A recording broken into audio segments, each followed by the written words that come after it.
جس چیز کی وجہ سے ہم دوزخ میں چلے جائیں وہ چیز بری ہے۔ اس میں ریشنلٹی کا کوئی عمل دخل نہیں۔ ہاں یہ ضرور ہے کہ ریشنلٹی جو ہے وہ قرآن اور حدیث کی سپورٹ میں ضرور کرتی ہے۔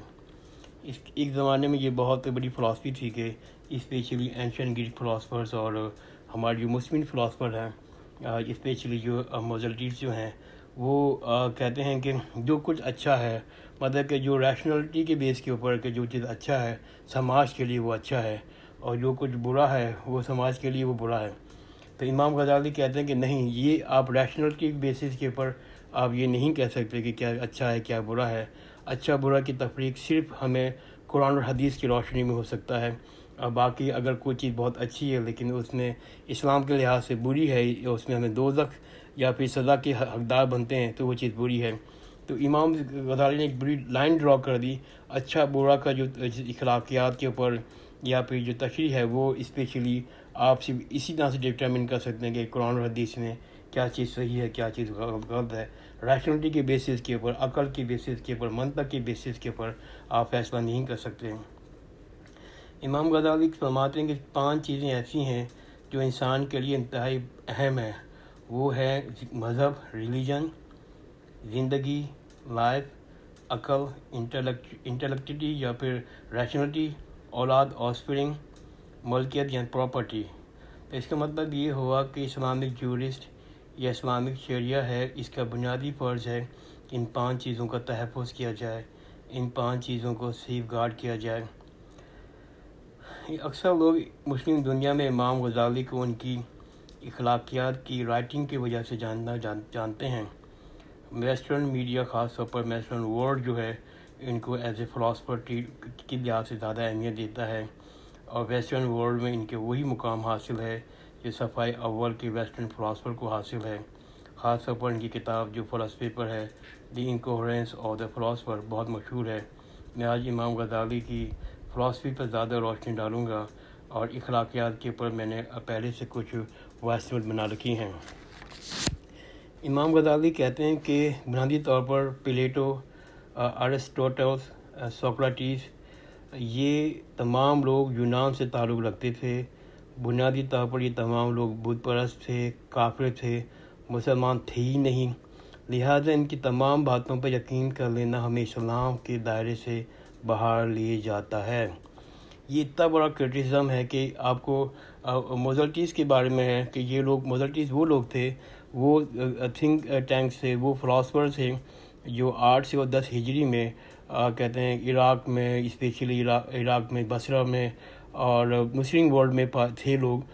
ایک لمبی سیریز ایسے فلاسفرز کی بڑے بڑے نام ہیں، جس میں الفارابی بھی نام شامل ہے۔ وہ لوگ کہتے ہیں اس بات میں انہوں نے کوشش کی تھی، میں آگے ڈسکس کروں گا ڈیٹیل کے ساتھ، انہوں نے کوشش کی تھی کہ جو پلیٹو، ارسطوٹل اور سوکریٹس کی فلاسفی ہے اور اسلام کی فلاسفی ہے، ان دونوں کو بیچ میں لانے کی کوشش کی تھی، یعنی کہ مڈل پوائنٹ پہ لانے کی کوشش کی تھی۔ امام غزالی نے کہا کہ یہ نہیں کر سکتے، اس لیے اسلام ایک مکمل ضابطہ حیات ہے۔ اسلام کی باؤنڈری آلریڈی اللہ تعالیٰ نے قرآن اور حدیث کے مطابق طے کر دی ہے۔ آپ قرآن کی اور جو اسلام کی باؤنڈری ہے اس کو کراس نہیں کر سکتے۔ اگر آپ کوئی چیز ایڈ کریں گے تو وہ بدعت ہے۔ تو اس لیے امام غزالی نے کہا کہ آپ اگر ان جو ہے گریک فلاسفر کو مانیں گے ہر بات کو، تو اس کا مطلب یہ ہے کہ آپ اسلام کے دائرے سے باہر جا رہے ہیں۔ اس کے لیے وہ یہ بھی کہتے ہیں کہ بخود جو ہمیں ان کی اپنی باتوں میں کئی تضاد ہیں، یعنی کہ ان کی جو سوکریٹس کی فلاسفی میں اور اینشینٹ گریک کی فلاسفی میں بڑی کانٹراڈکٹ چیزیں کر رہی ہیں۔ جہاں پر تضاد نہیں ہے وہاں، اور جہاں ہمیں ان کے اندر سچائی حاصل ہوتی ہے، وہ بنیادی طور پر وہ خیالات ہیں جو انہوں نے حضرت موسیٰ علیہ السلام سے، حضرت ابراہیم علیہ السلام سے لیے ہیں۔ یعنی کہ یونان کا جو فلسفہ ہے، جو آئیڈیاز ہیں، جو ریلیجن سے لیے گئے ہیں، وہ کافی حد تک صحیح ہیں۔ جو موسیزم سے جو لیے ہیں وہ صحیح ہیں، جو ابراہیمک ٹریڈیشن سے لیے جو وہ صحیح ہیں، لیکن باقی جو فلسفہ ہے وہ غلط ہے، ان پر یقین ہم لوگ نہیں کر سکتے۔ بلکہ جو لوگ جو مسلمان ہیں، ان میں ابن سینا، الفارابی شامل ہیں، یا موزٹلیز شامل ہیں، وہ سب لوگ جو ہیں اصل میں ان پلیٹو کے، ارسطوٹل کے اور سوکریٹس کے کو فلسفے کے ساتھ جوڑنے کی کوشش کرتے ہیں۔ وہ دراصل اسلام کے اندر بدعت پیدا کرتے ہیں، اس کے فیض کو کرپٹ کر رہے ہیں، اس حوالے سے امام غزالی نے جو کتاب لکھی ہے انکوہرنس آف دا فلاسفی، اس میں 20 تھیسز درج ہیں۔ امام غزالی نے اپنی کتاب میں 20 تھیسز لکھے ہیں، اور انہوں نے ایک ایک پوائنٹ کو ڈسکس کیا ہے کہ جو کانٹراڈکٹ کرتے ہیں یہ جو کہتے ہیں موزیٹلکس جو ہیں، اور یہ جو پلیٹو، ارسطوٹلس، سوکریٹیز ہیں، ان کی فلاسفی، اور یہ جو ابن سینا اور فارابی ہیں ان کی فلاسفی ہے، ان کے ساتھ انہوں نے کمپیئر کیا، ڈسکس کیا قرآن حدیث کے مطابق۔ انہوں نے 20 تھیسز لکھے اپنی کتاب میں، اور جس میں انہوں نے پروو کیا کہ یہ جو ان کے خیالات ہیں وہ اسلام سے ملتے نہیں ہیں، اور یہ سب بدعت ہیں۔ اس کتاب میں امام غزالی نے کوشش کی ہے کہ اکثر تھیسز میں ثابت کر سکیں کہ یہ جو فلاسفر ہیں، گریک فلاسفر ہیں، نہ صرف سیلف کانٹراڈکٹری ہیں، بلکہ جو مسلم فلاسفر نے خاص طور پر ابن سینا، الفارابی وغیرہ، انہوں نے بنا تقلید کی ہے انہی فلاسفر کی، اور کوئی چیز ثابت کرنے کے لیے، ثبوت دینے کے لیے یا پروف دینے میں بالکل ناکام ہو گئے ہیں۔ وہی کہتے ہیں کہ جب ہمارے جو مسلم فلاسفر تھے انہوں نے جو کوشش کی ان جو گریک فلاسفر کے ساتھ اور مسلم قرآن حدیث کے فلاسفی کے ساتھ بنانے کی، تو مڈل پوائنٹ بنانے کے لیے انہوں نے بہت سی چیزیں ایڈ کیں، لیکن اس چیزوں کو ایڈ کرنے کے لیے، جسٹیفائی کرنے کے لیے ان کے پاس کوئی ریزن نہیں تھا، کوئی منطق نہیں تھا، اس لیے یہ ساری چیزیں جو انہوں نے لکھی ہیں وہ غلط ہیں۔ اس طرح سے امام غزالی نے گریک فلاسفر کو بھی تنقید کا نشانہ بنایا ہے، اور مسلمان فلاسفر کو بھی تنقید کا نشانہ بنایا ہے، اور سیدھی کہا کہ جو اسلام کی باؤنڈری بنائی ہے اللہ تعالیٰ نے قرآن و حدیث کے مطابق وہی اسلام ہے، اور باقی اب اس کی فلاسفی کو اور گریک کے ساتھ آپ نہیں جوڑ سکتے۔ ویسے تو بہت ساری جو فلسفے کے اندر باتیں ہیں مسلم فلاسفہ نے شامل کی ہیں، وہ یونانی فلسفے سے مغروب تھے، وہ معمول بدعت کی ہیں، یعنی جو ایسی ڈیویشن جو خاص طور اہمیت نہیں رکھتی، مگر سب سے زیادہ اہمیت رکھنے والی وہ چیزیں ہیں جو بیسکلی 3 نقطہ نظر ہیں۔ جو مطلب یہ کہ جو بدعتیں شامل کی ہیں ہمارے مسلم فلاسفر نے، وہ موسٹلی تو کہہ رہے ہیں بہت ہی اسمال نیچر کی ہیں، چھوٹی نیچر کی ہیں، اسمال ڈیویشن ہے، لیکن 3 پوائنٹ پر امام غزالی نے کہا کہ وہ کافی سیریس قسم کی ہیں، اور 3 پوائنٹ یہ ہیں۔ امام غزالی فرماتے ہیں پہلے یہ کہ فلاسفر کا یہ نقطہ نظر کہ دنیا ہمیشہ سے تھی، ہمیشہ ہی رہے گی۔ ارسطوٹل کا کہ آپ جانتے ہیں اس کا نقطہ نظر یہ تھا کہ میٹر جو ہے ایٹرنل ہے۔ اسی طرح رازی نے 4 چیزیں انہوں نے کہا کہ وہ ایٹرنل ہیں۔ انہوں نے کہا کہ سول ایٹرنل ہے، میٹر ایٹرنل ہے، ٹائم ایٹرنل ہے، اور پلیس ایٹرنل ہے۔ تو یہ جو لفظ نقطہ نظر ہے بنیادی طور پر کہ جو ہر چیز ایٹرنل ہے، وہ امام غزالی کہتے ہیں کہ اسلام کے خلاف ہے، غلط ہے۔ لاجیکلی بھی امام غزالی کہتے ہیں کہ یہ غلط ہے۔ لاجیکلی وہ جو ثبوت دیتے ہیں، وہ ثبوت ابن سینا نے دیا ہے، وہ یہ کہ انفینٹی جو ہے وہ ایکچولیٹی میں ایگزسٹ نہیں کر سکتی۔ جو ابن سینا نے لکھا ہے اور ارسطوٹل نے لکھا ہے کہ جو انفینٹی ہے، لاممتناہی ہے، وہ ایکچولی میں ایگزسٹ نہیں کر سکتی۔ وہ یہ کہتے ہیں امام غزالی صاحب، یہ جو ارسطوٹل کہتا ہے کہ انفینٹی ٹائم جو وہ ہو ہی نہیں سکتا، ناممکن چیز ہے، کیونکہ جب بھی آپ کسی نمبر کا آپ سوچیں گے تو اتنے سال ہو چکے ہیں، تو اس سے بھی بڑا نمبر سوچا جا سکتا ہے اس میں ایک ایڈ کر کے، تو ریئلٹی میں انفینٹی ایگزسٹ نہیں کر سکتی، لہٰذا یہ دنیا انفینٹی نہیں ہو سکتی۔ دوسری تنقید جو وہ کہتے ہیں وہ یہ کرتے ہیں کہ یہ تصور، یہ اللہ تعالیٰ کا جو علم ہے، اللہ تعالیٰ کی جو نالج ہے، وہ پرٹیکولر نہیں بلکہ یونیورس ہے۔ یہ بہت بڑا بدعت ہے، میں اس کو اور تفصیلی ڈسکس کروں گا۔ اس کا مراد یہ ہے کہ پلیٹو نے یہ بات کہی ہے کہ یونیورسل کے وہ سانچے جو سوچ کے سانچے ہیں، جس کی بنیاد پر اس دنیا کے اندر مختلف چیزیں ہم کو ملتی ہیں، وہ بنی ہیں۔ دوبارہ ریپیٹ کر دوں، کہتے ہیں پلیٹو کا یہ اسٹیٹمنٹ کہ جو یونیورسل کے جو وہ سانچے جو سوچ کے سانچے ہیں، جس کی بنیاد پر اس دنیا کے اندر مختلف چیزیں ہم کو ملتی ہیں، وہ بنی ہیں۔ یہاں تک کہ آگسٹائن یہ کہتے ہیں کہ یہ بنیادی سانچے کہاں پر ہیں، کس دنیا میں ہیں، تو آگسٹائن کہتا ہے کہ یہ there are in divine mind, یعنی کہ اللہ تعالیٰ کے یہ سانچے جو اللہ تعالیٰ کے علم میں، اللہ تعالیٰ کے دماغ میں ہیں۔ اس طرح اسلامک فلاسفر تھے، ان کا بھی یہی خیال تھا کہ بنیادی طور پر گاڈ از سمپلسٹی، یعنی خدا تعالیٰ جو ہے وہ بنیادی اصولوں کا نام ہے، وہ فرسٹ کاز ہے، فائنل کاز ہے، وہ سمپلسٹ بگننگ ہے۔ مطلب یہ جو کہنے کا مطلب یہ تھا، انہوں نے جو پلیٹو کہتا ہے کہ جو اپنی فلاسفی میں کہتا ہے کہ اللہ ایک مختلف سانچے ہیں، مختلف ڈیزائن ہیں، موڈس ہیں، اس کے تحت مطلب یہ کہ بہت سے سانچے ہیں، اس کے تحت آٹومیٹکلی چیزیں پیدا ہو رہی بن رہی ہیں. اور خدا گاڈ نے صرف ایک یونیورس کریٹ کر دی، یونیورسل، اور پھر اس میں کوئی اصول کریٹ کر دیں، اس نے ایک پروسیس بنا دیا ہے. تو وہ جو خدا صرف اس حد تک انوالو ہے کہ وہ پروسیس اس نے بنا دیا ہے، باقی چیزیں آٹومیٹکلی ہو رہی ہیں. اور گاڈ کا جو انوالومنٹ جو ہے وہ پرٹیکولرلی انوالو نہیں، یعنی کہ اللہ تعالیٰ کی انٹرونشن شامل نہیں ہے، وہ صرف گلوبلی ہر چیز آٹومیٹکلی ہو رہی ہے. تو یہی جو ہے پلیٹو کی کہتے ہیں تھنکنگ تھی، فلاسفی تھی، یہی آگسٹن کی تھی. بعد میں مسلم فلاسفر جو آئے، ابن رشد اور الفارابی اور ابن سینا، انہوں نے بھی اس کو تائید کی ہے. لیکن امام غزالی کہتے ہیں کہ یہ بالکل غلط تھیوری ہے، کیونکہ اس سے نتیجہ نکلتا ہے خدا تعالیٰ نے ایک پروسیس شروع کیا، ایک دفعہ ایک پروسیس شروع ہو گیا تو پروسیس جو ہے وہ خود بخود اپنے اصولوں اور قوانین کے تحت آگے مزید چلتا چلا گیا. لہٰذا بیسکلی گاڈ کی جو نالج ہے بیسک یونیورسل پہ ہے، یعنی کہ جو سانچوں پوری دنیا قائم ہے، مگر پرٹیکولر کے حوالے سے خدا تعالیٰ کی انوینشن نہیں ہے. امام غزالی کہتے ہیں یہ بالکل غلط ہے. اس کا جواب میں آخری میں دوں گا، امام غزالی نے دیا ہے. تو بیسکلی میں ڈسکس کرنا چاہ رہا ہوں کہ یہ جو پوائنٹ تھا جس میں امام غزالی نے کہا کہ یہ جو گاڈ کی نالج ہے وہ صرف پرٹیکولر ہے، وہ پرٹیکولر نہیں ہے، یونیورسل کے حد تک ہے. گاڈ نے ایک دنیا بنا دی ہے، ایک پروسیس بنا دیا ہے، ایک قانون بنا دیا ہے، اور پلیٹو کے مطابق ایک سانچے بنے ہوئے، سانچوں سے آٹومیٹکلی ہر چیز کے سانچے ہیں، آٹومیٹکلی پیدا ہو رہا ہے، پروڈیوس ہو رہا ہے. اور گاڈ کی جو کنٹرول اوپر کی حد تک ہے، اندر انوالو نہیں ہے، یعنی کہ گاڈ جو ہے وہ انٹرونشن پہ چھوٹی چھوٹی چیزوں میں انوالو نہیں ہے. یہ کہتے ہیں ان لوگوں کا ایک فلاسفی تھی، جسے امام غزالی کا کہ نہیں، کمپلیٹلی رانگ ہے اور یہ چیز غلط ہے. اس کا جواب میں آخری میں دوں گا امام غزالی نے کیا دیا. تیسرا پوائنٹ جو تھا سول کے بارے میں تھا. وہی کہتے ہیں کہ سول جو روح کے حوالے سے، وہی کہتے ہیں کہ روح کا حوالہ ارسطوٹل کہتا ہے کہ روح جو ہے وہ مر جاتی ہے. وہی کہتے ہیں کہ جسم کے اندر جو ایسنس ہے اس کا نام روح ہے. جسم جو ہے پورا جو باڈی ہے، جیسے ہمارے جسم کی ہر چیزیں ہیں، جو اس میں اس کا ایک نام، اس کا ایک چیز روح بھی ہے. جب روح انسان ختم ہو جاتا ہے تو روح بھی ختم ہو جاتی ہے، اور پھر وہ کہتے ہیں کہ اس کا چیپٹر کلوز ہو جاتا ہے. لیکن امام غزالی کہتے ہیں کہ یہ بالکل غلط ہے، میں اسے ایگری نہیں کرتا، اختلاف کرتا ہوں. وہ کہتے تھے کہ سول کا بھی ریزرکشن ہوگا، یعنی کہ سول کو بھی اسلامی جو ہمارے حدیثوں کے اور قرآن کے مطابق یہ بھی اٹھائی جائے گی قیامت کے روز مرنے کے بعد. تو لہذا ارسطوٹل کی یہ نقطہ نظر صحیح نہیں ہے.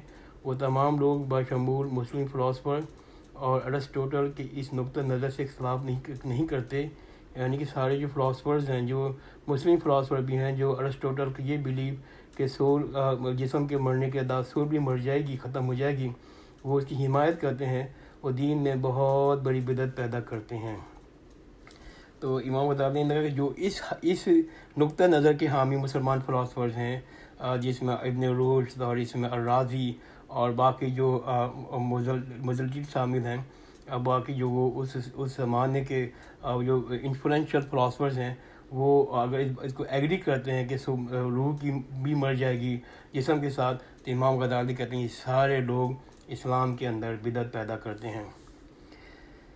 امام غزالی نے ایک طرف تو فلاسفرز کو چیلنج کیا، اور دلچسپ بات یہ ہے کہ دوسری طرف وہ اسماعیلی سوچ کو بھی تنقید کا نشانہ بنایا. اسماعیلیوں کا اس زمانے میں نقطہ نظر تھا، اور شاید اب بھی ہو، کہ تمام منطقیں، ریشنلٹی، آرگومنٹ ایک دوسرے کے برابر ہیں. یعنی کہ آپ نے کوئی آرگومنٹ کیا، میں نے آرگومنٹ کیا، تو وہ جو سب آرگومنٹ برابر ہیں، اور آپ فیصلہ کر ہی نہیں سکتے عقل کی بنیاد پر، منطق کی بنیاد پر یا ریشنلٹی کی بنیاد پر یہ بات درست ہے یا دوسری بات درست ہے. فیصلہ آپ صرف کسی حوالے سے کر ہی نہیں سکتے. اسماعیلی کہتے تھے فیصلہ صرف اور صرف اسماعیلی امام کر سکتا ہے، سرٹنٹی کے ساتھ مکمل فیصلہ، ٹھوس فیصلہ کر سکتا ہے. یعنی کہ آپ اگر کوئی مسئلہ ہے، آپ نے کوئی آرگومنٹ کیا، میں نے آرگومنٹ کیا، لیکن سارے آرگومنٹ برابر ہیں، تو اب فیصلہ یہ ہے کہ جو امام کہے گا ہم اس کو تقلید کریں گے، اور وہ فیصلہ جو ہے صحیح فیصلہ ہوگا. اب اس میں یہ کہ وہ امام اسلام کے اگینسٹ بات کرے، قرآن کے اگینسٹ بات کرے، یا پھر حدیث اگینسٹ بات کرے، تو آپ کو امام کی بات ماننی ہے. امام غزالی نے کہا کہ اسماعیلی کی اس سوچ کو بھی زبردست انداز سے چیلنج کیا۔ امام غزالی کہتے ہیں عقل جو ہے وہ ڈیمونسٹریٹو پروف پیدا کر سکتی ہے۔ امام غزالی کہتے ہیں کہ عقل جو ہے وہ ایک پروف پیدا کر سکتی ہے، ڈیمونسٹریٹو، وہ ثبوت پیدا کر سکتی ہے، مگر عقل کبھی بھی، ریزن کبھی بھی وہی کے خلاف نہیں جا سکتا، ریولیشن کے خلاف نہیں جا سکتا کہ اب ٹھیک ہے عقل جو ہے وہ ڈیمونسٹریٹو پروف کر دے گی، ثبوت دے گی، لیکن کبھی بھی وہ قرآن اور حدیث یا وہی کے اگینسٹ نہیں جا سکتی۔ وہ اس کی جو لمٹ ہے، اس کی جو باؤنڈری، اس سے آگے نہیں جا سکتی۔ اور ان کا یہ خیال تھا کہ انہوں نے ایک طرف وہ اسماعیلی فلاسفہ تنقید کی جو کہہ رہے تھے عقل نہیں امام جو ہے اسی تقلید کی جائے، دوسری طرف انہوں نے یہ کہا کہ عقل کا دائرہ اس قدر بڑھا دیا جائے، اس قدر پاورفل سمجھا جائے کہ اس کی بنیاد پر وہی کی تشریح ہو، وہی کو چیلنج ہو، کیونکہ اسماعیلی فلاسفہ کہتے تھے کہ جو عقل ہے اس کی لمٹ آگے بڑھا دی جائے۔